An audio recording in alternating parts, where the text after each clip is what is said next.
ตั้งแต่เมื่อไหร่เอ้ยพี่ต้องรู้ว่า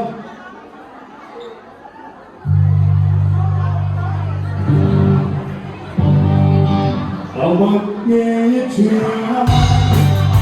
สักครั้งเดียวเราไม่ได้การที่สายมันเดินผ่านไปอีกทีก็ต้องเรียนดีเป็นความจริงจะไม่ได้การที่สายมันสุดท้ายเสียได้ Hãy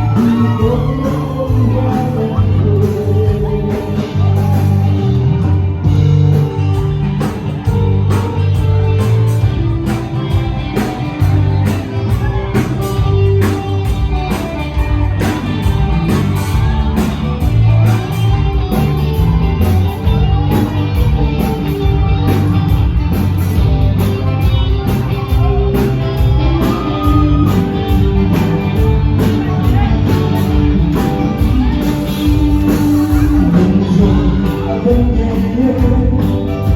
Ghiền Mì Gõ để không bỏ lỡ